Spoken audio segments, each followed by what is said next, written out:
First of all, thank you for inviting me.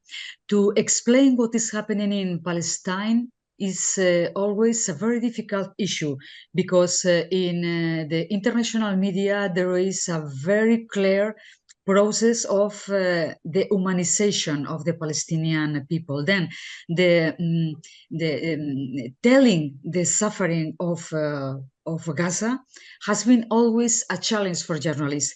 I've been in Gaza several times, in Palestine several times, and people from my television always tell me, what nice are the Palestinians. And this react always surprised me very much.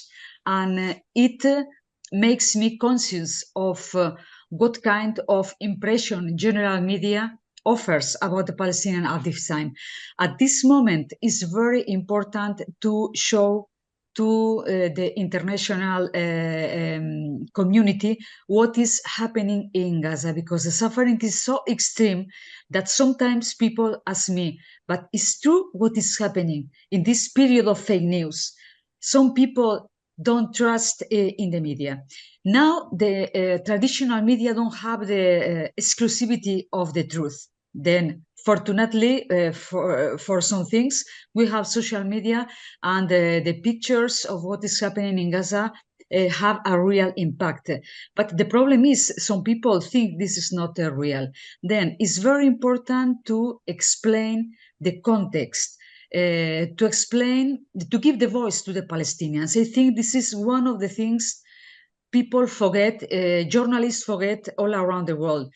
Palestine don't have a voice. Imagine when I listen, what are we going to make with Palestine? Always I say, first of all, we must ask the Palestinian what kind of future, what kind of solution they want. And after, the international community must stay with them. But first of all, at this specific moment, we need to be very, very imperative, asking for the ceasefire in order to solve the crisis of Rafah crossing. Because as a journalist, I know if there is not a ceasefire, it's not possible for humanitarian convoys entering and give a little hope and a little food for the people who are now not in danger, but people in Gaza are directly starving. I'm a member of, I'm journalist, I'm professor in the university, but also because I know Gaza, I know Palestine, I'm involved because it's not possible to be apart from this hard reality of the Palestinian people living under occupation for several decades and now living under a war so hard, no?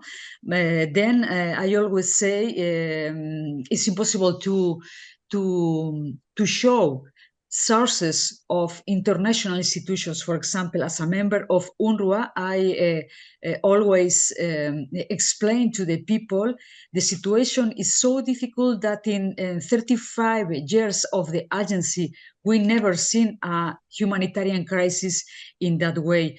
More than 2 million of people are starving, almost all the population of Gaza. Then the danger for their lives are very real, not all, even for the people who survive.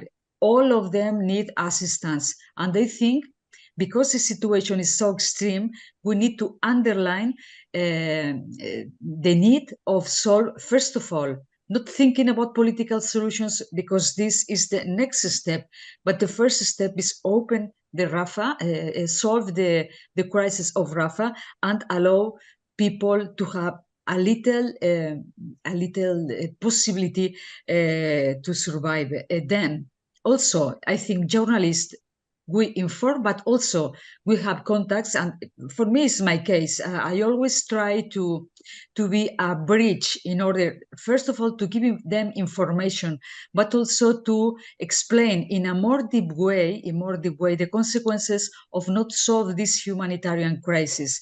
Then I try to urge all member states in my country, in Spain, to take immediate actions to implement an immediate humanitarian ceasefire in order to also enforce international law, including the protection of civilians. some people who are in politicals in Europe forget the need to observe the international law, because observing the international law is not only protect the Palestinians, it also protect all of us, all the human beings.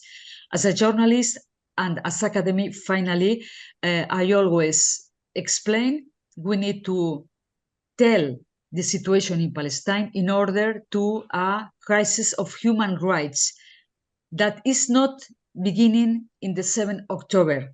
That is an oppression for decades. And now this is the most exaggerated situation. And for the prospects for the peace all around the world, we need to solve the situation in Palestine. Political solution is something international community we need to put on the table with the Palestinians. But right now, what can we do? To collaborate with this civil society, with the organizations who are cooperating and extending, disseminating the message of the aggression against Palestinians. It's an aggression. It's not a religious aggression. It's an aggression against human rights for all of us. Thank you very much.